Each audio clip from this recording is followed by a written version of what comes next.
अच्छा हुआ कि मैंने इसे घर से जाते हुए देख लिया, वरना वरना क्या? वरना आज गजल जिंदा नहीं बचती।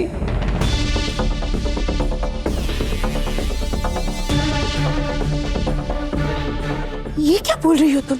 अम्मी, दुआ?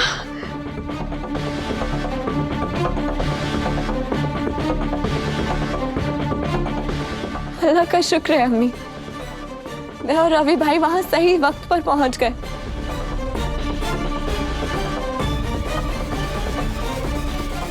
हम जब वहां पहुंचे तो हमने देखा कि गजल अपने अम्मी अब्बू की यादों में खोई हुई थी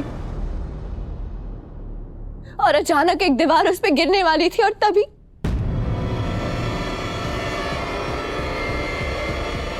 मैंने और रवि भाई ने इसे बचा लिया, वरना आज उस घर में गजल की कब्र बन सकती थी।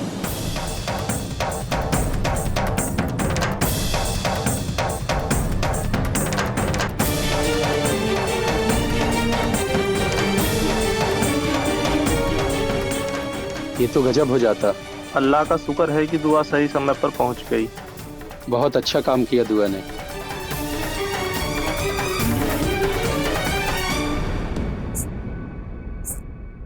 अगर मेरी बच्ची के साथ इतना बड़ा हादसा हो जाता तो मैं क्या करती?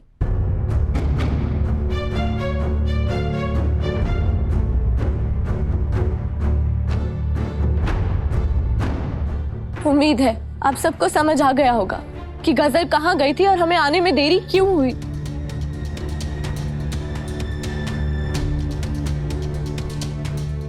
मेरी तो कुछ समझ में नहीं आ रहा है, आखिर ये दुआ करना क्या चाहती है और गजल चुपचाप उसका साथ क्यों दे रही है? खुदा का लाख लाख शुक्र है तुम सही वक्त पे पहुंची, वरना पता नहीं आज क्या हो जाता। इसे कुछ नहीं होता अम्मी, ये बहुत सख्त जान है।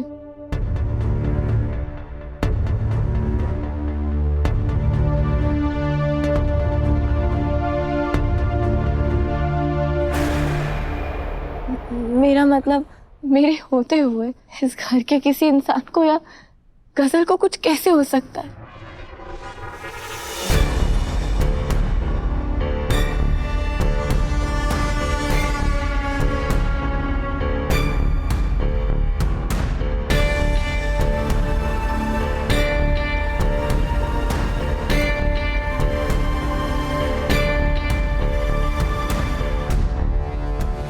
ये तीनों मिलकर क्या चाल चल रहे हैं, कुछ समझ में नहीं आ रहा है। खुदा का लाख लाख शुक्र है बेटा कि तुम आज सही सलामत गजल को वापस लेकर आ गई। हमेशा खुश रहो।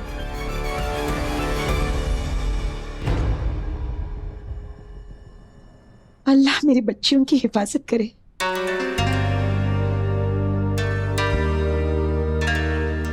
सच में दुआ बेटा, तुमने आज बहुत बड़ा काम किया है।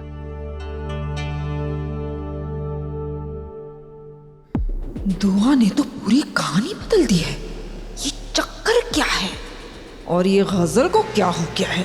भीगी बिल्ली बनके क्यों खड़ी है ये? वैसे तो शेरों की तरह गुर्राती रहती है।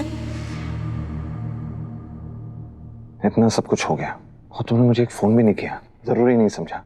तुम्हें अंदाजा भी है कि हम कितने परेशान थे। हैदर, मुझे माफ कर दीजिए, वो फोन गाड़ी में ही रह गया और मैं इस सब में आपको फोन करना भूल गई।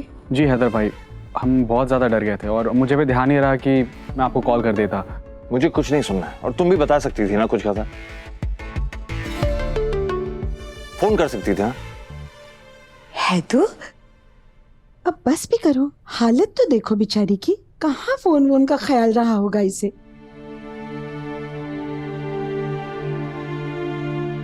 मैं तो कहती हूँ खत्म करो ये किस्सा, मिट्टी डालो अभी। और सबसे पहले रूहान और गजल की मंगनी की रस्म पूरी करते हैं। आओ बेटा। नहीं बड़ी अम्मी,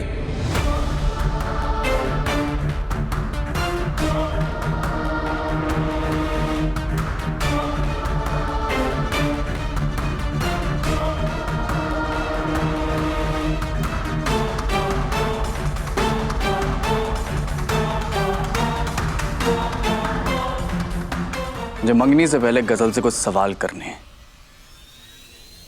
जिसके जवाब गजल को देने होंगे।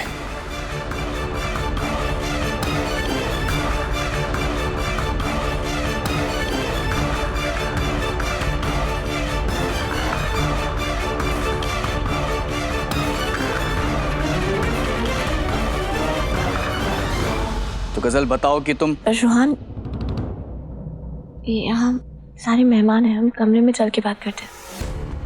अब आप सब थोड़ा इंतजार कीजिए, हम अभी आते हैं। बेटा, आप सबको शरबत पिलाओ। चलिए। इनकी बड़ी बहू का तो जवाब नहीं, खानदान की इज्जत पे कभी आंच नहीं आने देती है। खुदा ऐसी बहू सबको दे। आमीन नहीं बोलूंगी। अख्तर खानदान जैसी बहू सबको नसीब नहीं होती।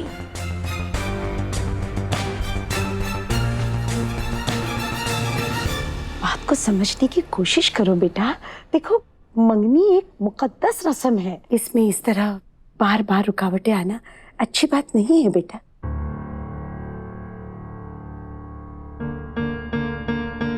बस एक बार ये मंगनी मुकम्मल हो जाए, फिर तुम्हें जितने सवाल पूछने हैं पूछ लेना अपनी गजल से। नहीं बड़ी अम्मी,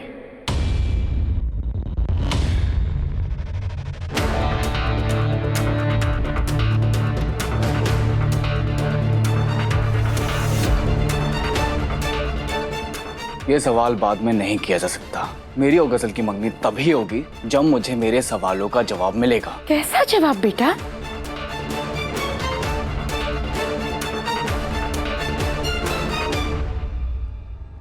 मैं जानना चाहता हूं कि गजल इस रिश्ते से खुश है या नहीं।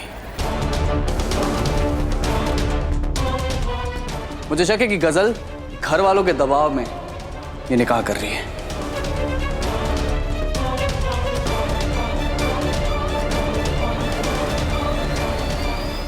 रुहान, तुम बेवजह गजल पे शक कर रहे हो। मैंने तुम्हें समझाया था ना, गजल तुमसे बेइंतहा मोहब्बत करती है। तुम उस पे शक मत किया करो। तो क्या करूं? गजल ने मुझे मजबूर किया शक करने पे। मुझे महसूस होता था कि गजल मुझसे मोहब्बत नहीं करती, लेकिन मैंने अपने दिल को समझाया कि गजल तुझसे बेइंतहा मोहब्बत करती। रोहान, तू गलत सोच रहा है, लेकिन आज तो हद हो गई। मंगनी वाले दिन ये घर छोड़ के भाग गई।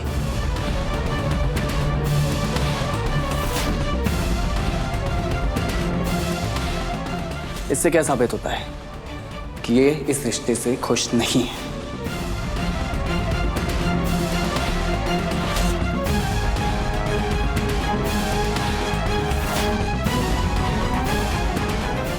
रुहान, मेरी जज्बाती देवर, तुमने मोहब्बत तो कर ली, पर एक लड़की को पढ़ना नहीं सीखे। भाभी साफ साफ बोलिए, आप क्या बोल रही हैं? मुझे समझ में नहीं आ रहा है। रुहान, अगर कोई लड़की तुमसे 2 कदम दूर होने की कोशिश करे, इसका मतलब ये नहीं है कि वो तुमसे मोहब्बत नहीं करती। हाँ, कभी कभी लड़कियां घबरा जरूर जाती हैं।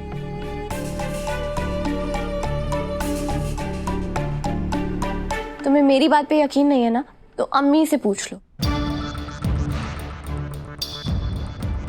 सही तो कह रही है दुआ।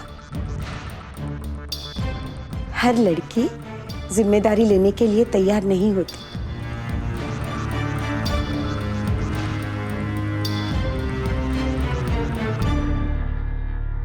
निकाह तो बहुत बड़ी जिम्मेदारी है बेटा। बड़ी अम्मी, ये सारी बातें सुनने और कहने के लिए ठीक है, लेकिन गजल का इस तरह बिना बताए चले जाना मेरे ही नहीं, मेरे खानदान के लिए शर्म वाली बात है।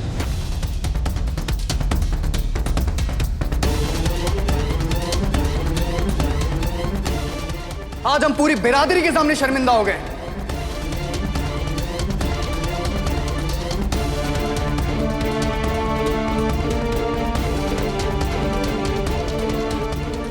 रुहान, समझने बस भाभी,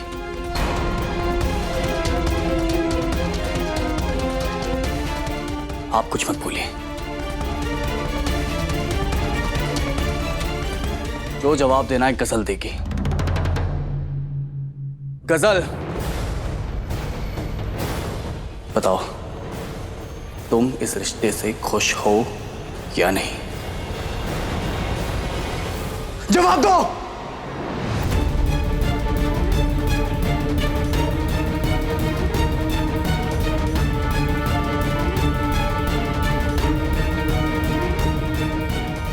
रूहान, ये क्या तरीका है? बाहर चलो चुपचाप।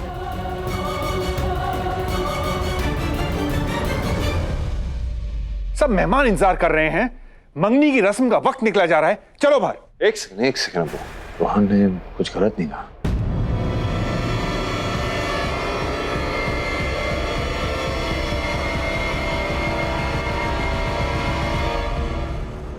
रोहन ने बहुत आसान सा सवाल पूछा था, जिसका जवाब भी रसू को बहुत आसानी से दे देना चाहिए था।